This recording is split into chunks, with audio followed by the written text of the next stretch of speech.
नमस्कार, मैं ज्योति स्वागत करती हूँ आपका आपके अपने चैनल शिक्षात्रा में। तो जैसा कि आपको पता है, हम maths class 10th NCERT full course cover कर रहे हैं। हम पहुँच गए हैं चैप्टर 5 अर्थमेटिक प्रोग्रेशन पे। ओके, कंटेंट क्या क्या है एक बार देख लेते हैं इसमें। टॉपिक ऑफ कंटेंट, पहले हमने इंट्रोडक्शन पार्ट कंप्लीट किया, फिर अर्थमेटिक प्रोग्रेशन क्या होता है वो समझा। उसी पे बेस्ड है आपका एक्सरसाइज 5.1। ठीक है, तो उसमें ऑलमोस्ट क्वेश्चन हो चुके हैं, मैक्सिमम क्वेश्चन। कुछ क्वेश्चन रह गए हैं तो उन्हें आइए इस क्लास में कवर कर लेते हैं। ठीक है, एक्सरसाइज 5.1 का ये क्वेश्चन नंबर 4 है। ठीक है, क्वेश्चन नंबर 4 के 15 पार्ट हैं आपका।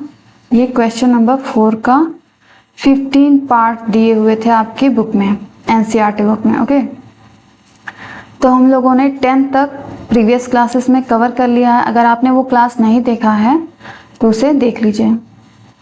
इस क्लास में हम स्टार्ट करेंगे 11th पार्ट से। ये हमारा 11th पार्ट है, यहाँ से स्टार्ट करते हैं। क्या है हमारी series a, a square, a cube, a4, dot dot dot और भी। ठीक है, तो हमें क्या करना था इस क्वेश्चन में, हमें ये पता लगाना था कि ये जो गिवन सीरीज है, हमें जो सीरीज दी गई है वो एपी में है या नहीं है। अगर है तो हमें नेक्स्ट 3 टर्म फाइंड करने थे, आगे के 3 पद ज्ञात करने हैं। अगर ये एपी में है तो, अदरवाइज नहीं। तो let a1 is equal to a, a2 is equal to a square, a3 is equal to a cube, a4 is equal to a to the power 4. Okay, and the common difference small d is equal to क्या होता है, आगे में से पिछला घटा देते हैं, a2 माइनस a1। a2 क्या है, a स्क्वायर, माइनस a1 क्या है, a स्क्वायर में से a जाएगा, नहीं जाता है, कॉमन कर लो, मतलब थोड़ा सा शॉर्ट फॉर्म में इसको सॉल्व करेंगे। a कॉमन लो तो a माइनस 1 आए। ठीक है, ये आया। अब इससे ज़्यादा सॉल्व नहीं होगा। और next a3 minus a2, a3 क्या दिया है हमारा, a क्यूब, फिर माइनस a2 क्या है, a स्क्वायर। यहाँ पे a स्क्वायर कॉमन कर सकते हैं तो उससे क्या आ जाएगा अंदर, a माइनस 1, ये आ जाएगा, जो कि सेम नहीं है। आपको दिख रहा है ना साफ साफ, कॉमन डिफरेंस सेम नहीं आ रहा। अब यहाँ a4 माइनस a3 कर लो, क्या आ जाएगा, a4 minus a to the power 4 minus a to the power 3, a to the power 3 common कर लो तो आएगा a माइनस 1।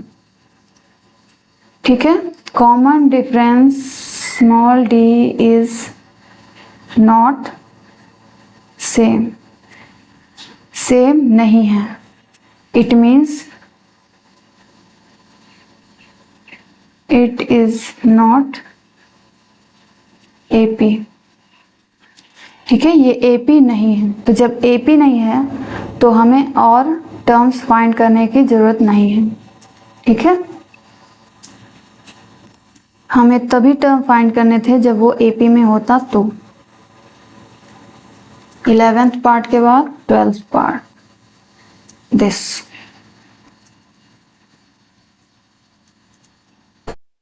12th पार्ट क्या हो जाएगा, √2, √8,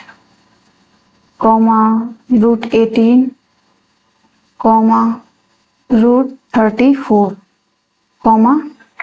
आगे के टर्म अगर ये एपी में है तो यहाँ let a1 is equal to √2, a2 is equal to √8, a3 is equal to √18,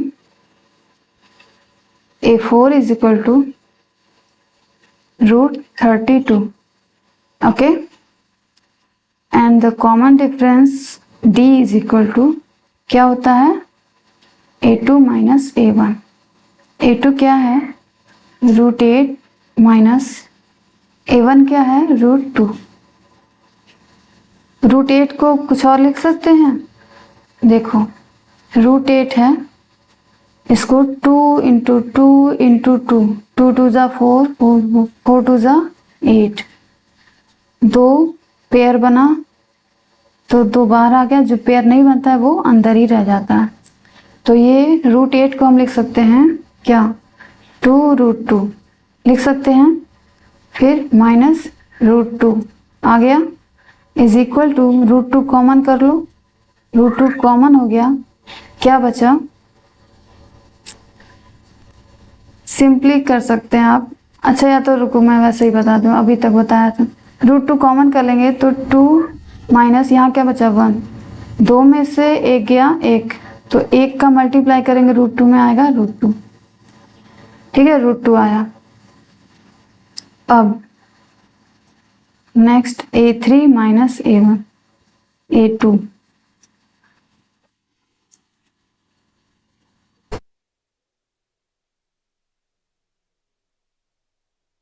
A3 क्या है रूट 18 माइनस A2 क्या है रूट 8 इज इक्वल टू 18 क्या होता है 3 इंटू 3 इंटू 2. ओके, इसमें 3 बाहर आएगा और रूट 2 अंदर रह जाएगा. तो क्या हो जाएगा 3 रूट 2. 18 को हम क्या लिख सकते हैं 3 रूट 2 माइनस 8 को हमने क्या लिखा था रूट 8 को क्या लिखा था 2 रूट 2 लिखा था ना. इसको भी घटाओ, 3 में से 2 गया 3 रूट 2 2 रूट 2, 3 में से 2 गया 1, 1 लिखा नहीं जाता है तो रूट 2. देखो कॉमन डिफरेंस सेम आ रहा है ना. अभी तक तो आया, एक बार और देख लेते हैं. A4 minus A3 is equal to A4 क्या है हमारा रूट 32 माइनस A3 क्या है रूट 18. 32 को कैसे लिखेंगे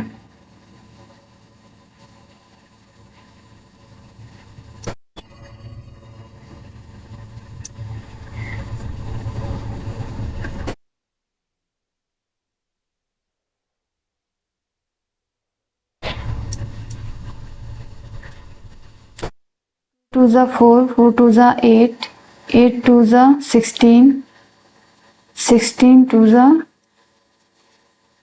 32. 2 का पेयर 2 का पेयर, ये रूट के अंदर की बात है. 2 का पेयर 2 का पेयर, तो 2 तो बाहर आ गया बट 1 अंदर ही रह जाएगा क्योंकि इसका पेयर नहीं बना है. 2 2 ज़ा 4, 4 रूट 2 ये आ गया. तो यहाँ लिखेंगे 4 root 2. Okay, and minus root 18. Root 18 को क्या लिखा गया था 3 रूट 2. तो सिमिलरली 4 रूट 2 माइनस 3 रूट 2 क्या आ जाएगा 1 रूट 2. 1 लिखा नहीं आता तो सिर्फ रूट 2. यहाँ भी आप डायरेक्ट कर सकते थे. देखो 2 रूट 2 यहाँ कुछ नहीं है 1 रूट 2, 2 में से 1 गया 1, ये लिखने का जरूरत नहीं है. ठीक है, मैं इरेज कर दे रही हूँ. आप समझ गया ना. बस 2 में से 1 गया 1, 1 लिखा नहीं जाता है तो रूट 2.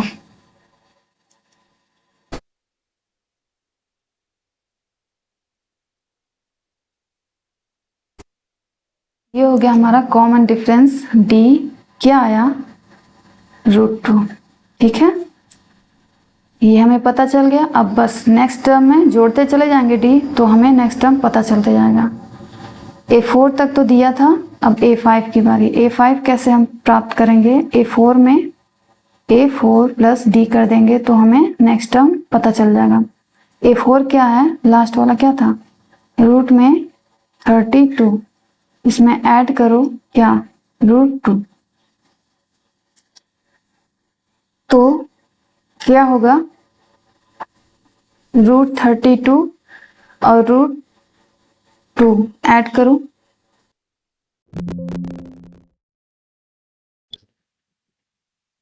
देखो √32 को मैंने सॉल्व किया था तो क्या आया था हमारा यहाँ पे 4√2 आया था और प्लस √2 ये वाला तो है ही 4√2 और 1√2 कुछ नहीं है, इट मीन्स 1 है तो 4 और 1 5 यानी 5√2। तो ये हमारा A5 जो है 5√2 आएगा। बट देख रहे हो कि सारा रूट के अंदर ही दिया हुआ है ना। तो 5 को जो 5 है उसको भी रूट के अंदर लेके जाओ। देखो यहाँ मैं बता रही हूँ 5 है √2 है बट सारी वैल्यू रूट के अंदर है। ठीक है, तो इस 5 को रूट के अंदर जाने के लिए क्या करना पड़ेगा, इसको मैं ऐसे लिख सकती हूँ 25 × 2। 25 5 को डबल होना पड़ेगा, 5 को डबल होना पड़ेगा और 2 से 2 तो है ही, तभी ना 5 का पेयर बना होगा और 5 बाहर आया होगा। समझ रहे हो बात। तो लेकिन रूट के अंदर जाने के लिए क्या करना पड़ेगा, इस फॉर्म में रहना पड़ेगा 5 को। अब ये बताओ क्या आएगा, 5 5 25, 25 का मल्टीप्लाई 2 में करेंगे तो आएगा 50। तो ये हमारा नेक्स्ट टर्म आएगा रूट में 50। ठीक है, क्योंकि सारा रूट के अंदर ही दिया हुआ है इसलिए मैंने इसको भी रूट के अंदर ही रखा है। तो ये हमारा A5 क्या हो जाएगा, A5 = क्या आएगा, मैं क्या बताई, रूट में 50। ठीक है, ये अब A6 कैसे आएगा, A5 में अगर हम क्या जोड़ें D तो हमारा A6 आ जाएगा। A5 कितना है, √50 प्लस और क्या चीज D क्या है हमारा √2। 50 को क्या लिखा था, 5√2 लिख सकते हैं और प्लस √2। 5√2 और √2 कितना हो गया, 6√2। अब 6 रूट के बाहर है ना, 6 को रूट के अंदर जाने के लिए क्या करना पड़ेगा, 6 को डबल होना पड़ेगा, 6 × 6 तब 2 तो है ही। अब इसकी वैल्यू क्या आ जाएगी, 72। रूट के अंदर क्या, 72। ठीक है, ये आ जाएगी हमारी नेक्स्ट टर्म √72। ओके, ये हमारा आ गया A6। ओके, A7 कहाँ निकालो,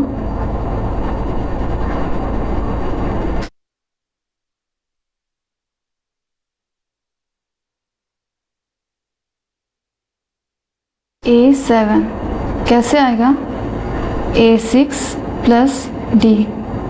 A6 क्या है हमारा, रूट में 72 प्लस D क्या है, √2। क्या हो जाएगा, √72। देखो क्या आया था, ये 6√2, 6√2 प्लस √2 कितना, √2 7√2। अब 7 को रूट के अंदर लेके जाओ तो 7 डबल हो जाएगा, 7 × 7 × 2 डबल होगा क्योंकि तभी ना बाहर आ गया था, बाहर आया यानी उसका पेयर होगा अंदर रूट के, इसीलिए वो बाहर आ गया था।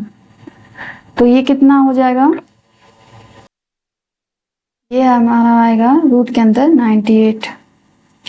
ये किसकी वैल्यू आई, A7। A7 हमारा आएगा रूट के अंदर 97, सॉरी 98। ये 3 टर्म फाइंड करने थे जो कि मैंने कर दिया है विद कॉमन डिफरेंस। ठीक है, चलो नेक्स्ट 13th पार्ट।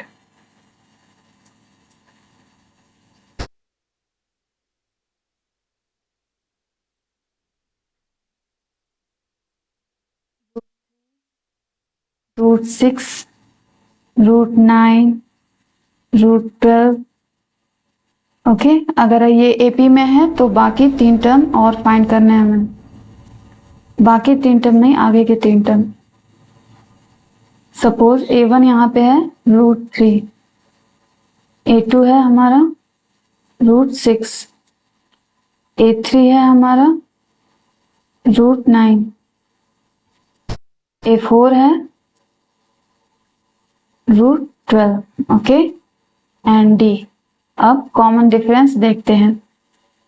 तो आगे वाले में से पीछे को घटाओ, A2 माइनस A1। A2 क्या है √6, फिर माइनस A1 क्या है √3। ठीक है, ये आया। अब ये इससे ज्यादा सॉल्व नहीं हो सकता, ऐसे ही रहेगा।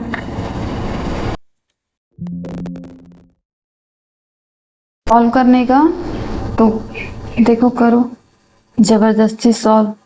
2 3 6 ऐसे लिख सकते हैं, 2 इंटू √3, √2 इंटू √3 हो जाएगा √6, फिर माइनस √3। तो इसको क्या कर सकते हैं, √3 कर लो कॉमन, बचेगा क्या रूट के अंदर √2 माइनस 1। ओके, ये आया। अब इससे ज्यादा सिंप्लीफाई नहीं होगा। उसके बाद common difference A3 minus A2, तो A3 क्या है हमारा √9 माइनस A2 क्या है √6। 9 तो पता है 3 का √9 का स्क्वायर रूट क्या हो जाएगा 3। या तो रुको, मैं सॉल्व ही कर रही हूँ ऐसे। अब तो क्लियर है, माइनस √2 इंटू √3, 3 3 का पेयर बना, 3 बाहर आ गया, माइनस √2 इंटू √3। ठीक है, अब एक चीज और कर सकते हो, 3 को हम क्या लिख सकते हैं, √3 इंटू √3 लिख सकते हैं, -2 माइनस √2 इंटू √3। अब इसके बाद √3 कर लो कॉमन, ब्रैकेट के अंदर क्या बचा √3 minus √2।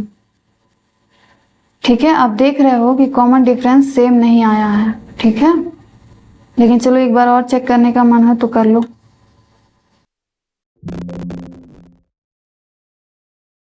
Is equal to A4 minus A3। A4 क्या है √12 माइनस A5 क्या है A3 है ये। ठीक है, A3 क्या है हमारा √9। चलो सॉल्व करो।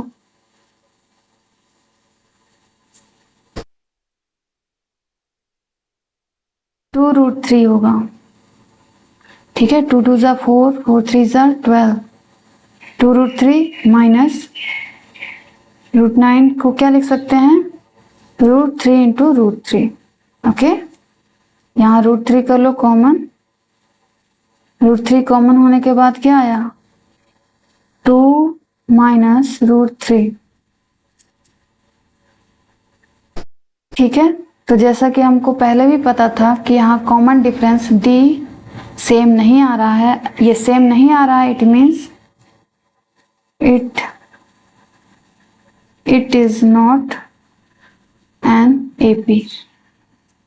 ओके, ये AP में नहीं है क्योंकि इसका D यानी कॉमन डिफरेंस सेम नहीं आ रहा है। नेक्स्ट पार्ट,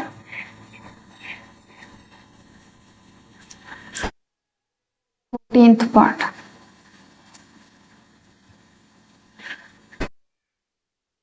क्या है 1 square, 3 square, 5 square, 7 square.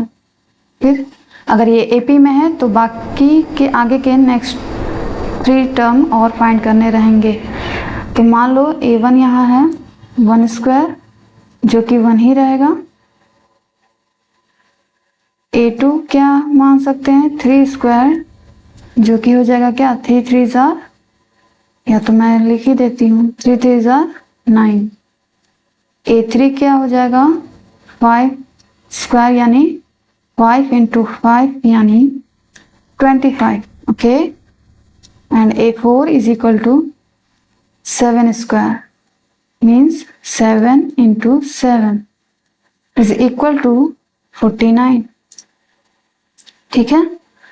Now common difference D is equal to क्या हो जाएगा A2 माइनस A1। A2 क्या है हमारा 9 आया है, A1 क्या है 1, 9 में से 1 गया 8। नेक्स्ट देख लो A3 माइनस A2 करो, A3 क्या है 25 25 माइनस A2 क्या है हमारा 9 16, ओके 16 आया। तो क्या सेम आ रहा है, नहीं, बट फिर भी एक बार चलो और तसल्ली के लिए A4 minus A3 is equal to क्या हो जाएगा 49 माइनस व्हाट A3 क्या है 25।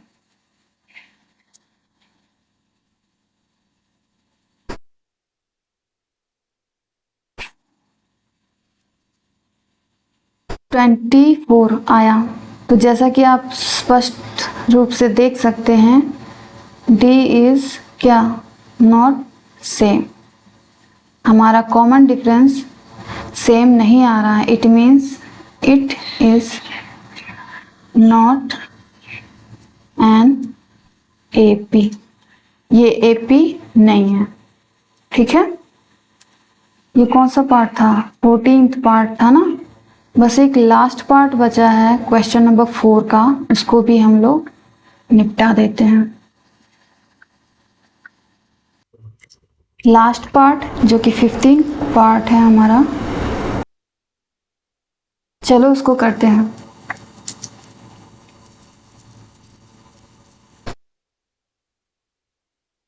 सीरीज उतार लो 1 square comma 5 square comma 7 square comma 73 comma ऐसे ही आगे लिखना है हमें। अगर ये AP रहा तो A1 समझ लो फर्स्ट टर्म हमारा 1 स्क्वायर, 1 स्क्वायर मीन्स 1। अब ऐसे भी लिखना पड़ेगा क्या 1 into 1 is equal to 1। I hope आपको समझ आ गया होगा। फिर A2 is equal to 5 square, 5 square means 5 into 5 is equal to 25, okay. A3 is equal to 7 square यानी 7 into 7 is equal to 49, okay. फिर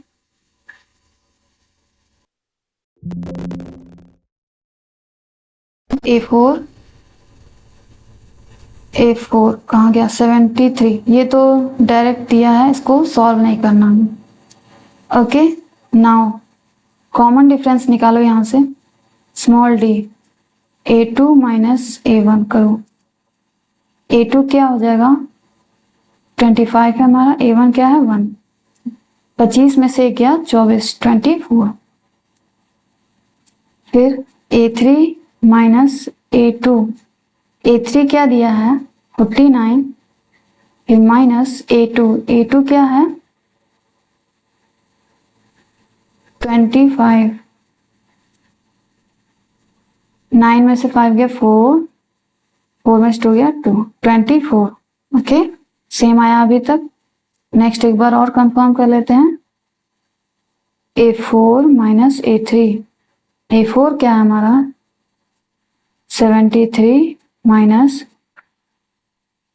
A3, A3 क्या है 49, 3 में से 4 जाएगा नहीं तो 13 में से 4 गया, 13 में से 9 गया 4, 6 में से 4 गया 2, 24, ठीक है। यहाँ कॉमन डिफरेंस हमारा D जो है सेम है, इट मीन्स ये हमारा AP में है, ये AP है। तो अब चलो नेक्स्ट टर्म निकालते हैं। कैसे आएगा A5 कैसे आएगा? A4 में हम D जोड़ दें, कॉमन डिफरेंस जोड़ो। A4 क्या है हमारा लास्ट टर्म वाला 73, इसमें D ऐड करो, D कितना आ रहा है 24 इज इक्वल टू 4 3 7 7 2 9 97, यही आ गया ना। 4 3 7 7 2 9 97। A5 की वैल्यू, A6 की वैल्यू कैसे आएगी? A5 में अगर हम D ऐड कर दें तो A5 है हमारा 97 प्लस D क्या है हमारा 24 के ऐड करो 7 4 क्या हो जाएगा 11 का 1 कैरी 1 9 2 11 और 1 12। ओके, ये किसका स्क्वायर है? 11 का स्क्वायर है। ठीक है, तो 11 का स्क्वायर भी हम लिख सकते हैं, क्योंकि जैसा हमने देखा जो स्क्वायर के रूप वाला स्क्वायर के रूप में दिया हुआ है। ठीक है, A7 कैसे आएगा? A6 में फिर D ऐड कर दो। A6 हमारा 1 2 1 है, D है हमारा 24 ऐड करो 4 1 5 2 2 4 एंड 1 145। ये किसी का स्क्वायर नहीं है। तो ठीक है, तो नेक्स्ट 3 टर्म क्या आएंगे?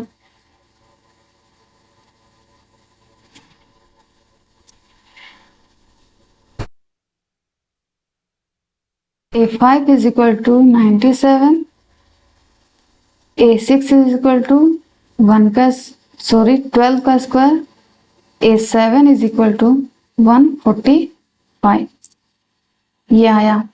ठीक है, तो ये रहा 15th part of question number 4। ठीक है, और इसमें हम लोगों ने टोटल 5 पार्ट किए हैं। स्टार्ट कहाँ से किया था हम लोगों ने? यहाँ से स्टार्ट किया था। ये कौन सा नंबर है? 11 12 13 14 15। ठीक है,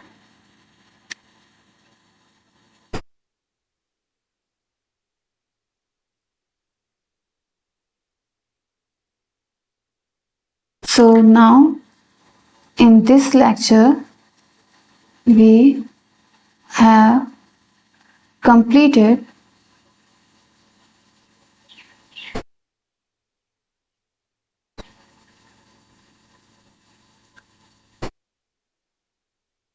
five parts of question number 4। Rest 5 parts जो बचे हुए, ठीक है, बचे हुए 5 पार्ट्स थे उनको हम लोगों ने कंप्लीट कर लिया। और एक्सरसाइज कौन सा था? 5.1। इसी के साथ ही हमारा एक्सरसाइज 5.1 होता है क्या?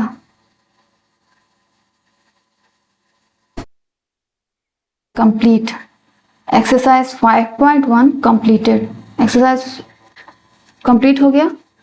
आई थिंक 2 एक्सरसाइज और हैं, तो उनको करने से, एक्सरसाइज को करने से पहले कुछ कॉन्सेप्ट हैं, कुछ ज़्यादा फॉर्मूले नहीं है, 1-2 फॉर्मूले हैं। तो फॉर्मूलों को भी याद करने की जरूरत नहीं पड़ेगी। आप जैसे जैसे क्वेश्चन सॉल्व करोगे ना तो आपको फॉर्मूला ऑटोमेटिकली याद हो जाएगा। उसको याद करने की जरूरत नहीं कि ए से प्लस करना है या माइनस करना है, डी लिखना है। ठीक है, तो जो भी फॉर्मूले हैं उनको याद नहीं करना चाहिए, उस पर बेस्ड क्वेश्चन करने चाहिए। उससे क्या होगा, आपका वो फॉर्मूला कभी भूलेगा नहीं। अगर आप रट लोगे ना उसको 10 बार रटोगे तो कुछ दिन बाद हो सकता है वो भूल भी जाए, अगर आप उस पर क्वेश्चन नहीं किए हो तो।